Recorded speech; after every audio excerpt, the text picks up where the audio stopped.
కుదరబెట్టే పరిస్థితి లేదు. మాకైనా అవసరం ఉంటే అమ్ముకుందామంటే అమ్ముకునే పరిస్థితి లేనటువంటి ఇష్యూస్ మస్తు వస్తున్నాయి. ఇవాళ మనకు అర్థం కావాల్సింది, నేను అడిగినా, అరే కలెక్టర్ ఎవరుంటారు అనేది ఇంపార్టెంట్ కాదు, కలెక్టర్ పోస్ట్ ఎప్పుడు ఉంటూనే ఉంటుంది.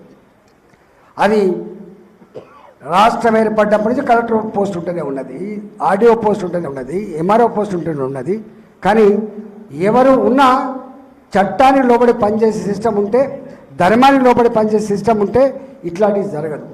కానీ అప్పుడు ఆ ఎంఆర్ఓ అంటే తెలివి లేనోడా, ఆ కలెక్టర్ అంటే తెలివి లేదా, అప్పుడున్నటువంటి జిహెచ్ఎంసీకి తెలివి లేదా, ఎందుకు పర్మిషన్ ఇచ్చినటువంటిది ఇప్పుడు ఎవరు ప్రశ్నించడం.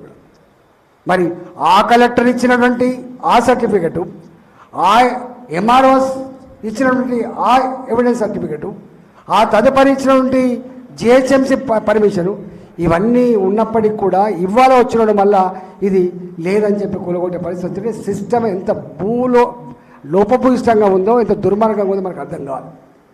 అందుకని ఇవాళ పని చేయాల్సింది అమాయక ప్రజలు కాదు, పని చేయవలసింది అప్పటి కలెక్టర్ కరెక్టా, ఇప్పటి కలెక్టర్ కరెక్టా, వాళ్ళని పని చేయాలి.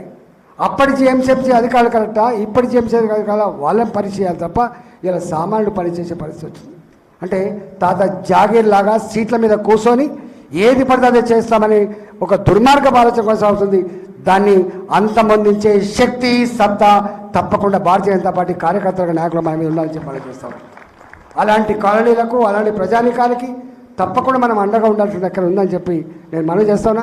మనకు ఇవాళ నేను ఇంతకుముందు చెప్పినట్టుగా మన పరిధిలో ఉండే అది కంటోన్మెంట్ సమస్యలు కావచ్చు, అది రైల్వే సమస్య కావచ్చు, అది ఇంకొక సమస్య నేషనల్ హైవే సమస్య కావచ్చు, అది మన పని మనం చేస్తాం.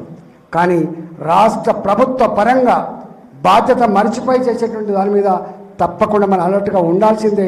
మాలాంటి వాళ్ళం అడుగుతాం కావచ్చు, కొట్లాడుకుంటాం కావచ్చు, కానీ దాన్ని ఒక్క ఎంపీనో ఒక ప్రజాప్రతినిధిలో కొట్లాడితే సాధ్యం కాదు. నిన్ననే రాజ్యలక్ష్మి గారి జిహెచ్ఎంసీకి పోయినాం. వర్షాకాలం వచ్చింది, మీకు తెలిసి వర్షాకాలం వచ్చిందంటే ఎక్కడ చెరువులలో నీళ్లు నిండుతాయో, ఎక్కడ కాలనీలు మురుగుతాయో, ఎక్కడ గేట్లు ఎత్తితే ఎక్కడ కాలనీలు వరదల ముంపుకు గురవుతాయో, డ్రైనేజీ వ్యవస్థ మొత్తం మట్టితో నిండిపోయి ఎక్కడ డ్రైనేజీ పైకి వస్తూ తెలియని పరిస్థితి. అంటే వర్షాకాలం ముందు ఇవన్నిటి మీద ఏ జిహెచ్ఎంసీ అయితే అలర్ట్గా ఉండి మీటింగ్ పెట్టి ఎడ్యుకేట్ చేసి ముందస్తుగా పనులు చేపట్టానో ఆ జిహెచ్ఎంసీ నిన్న బాధ్యత లేకుండా సమరే జరగని పరిస్థితి వచ్చింది. అధికారులు పట్టించుకుంటలేరు.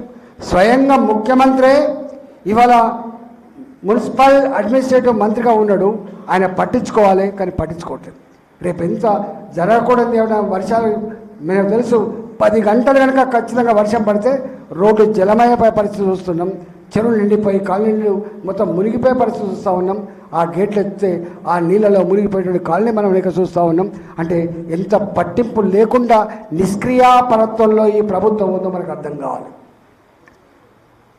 మురిగి నీళ్ళు వస్తున్నాయి చెర్లలకు, గుర్రపు డెక్క పెరుగుతుంది చెర్లల్లో, దోమలు వస్తున్నాయి, వాసన వస్తుంది, ఈగలు, అది సెకండరీ, అవి భరిస్తూనే ఉన్నాం 365 days. కానీ ఇట్లాంటి వర్షాకాలంలో వచ్చే పరిస్థితి ఉన్నది. దాని మీద ఒక్కడెవడు మాట్లాడే పరిస్థితి లేదు. వాళ్ళు పోయిండ్రు పాపం వచ్చారు, ఎవరిని పట్టుకుంటారు? రేపేమైనా అయిందంటే కార్పొరేటర్ రాజలక్ష్మి గారి దగ్గరకు వస్తారు, పట్టించుకోండి ఏం చేస్తున్నారు మీరు, మీకు ఓట్లు వేసామని చెప్పి రేపు ఎంపీని తీస్తారు, ఎమ్మెల్యేని తీస్తారు. అంటే ఇక్కడున్న ప్రభుత్వం ఆ సెన్సిటివిటీ ఉన్నట్టు కనపడతలేదు. తప్పకుండా ఇవాళ దాని మీద మనం సెన్సిటైజ్ చేయాల్సిన అక్కడ ఉందని చెప్పి మనం చేస్తా ఉన్నాం. మీ అందరికీ నేను విజ్ఞప్తి చేస్తున్నా, పనుల విషయంలో మీరు పదే దరఖాస్తు చేయాల్సిన కానీ గుర్తు చేయాల్సినటువంటి బ్లంట్గా లేము. మేము షార్ప్గా ఉంటాం, సెన్సిటివిటీతో ఉంటాం. కాబట్టి డెఫినెట్గా మీరు ఆ నిశ్చింతగా ఉండమని చెప్పి నేను కోరుతా ఉన్నా.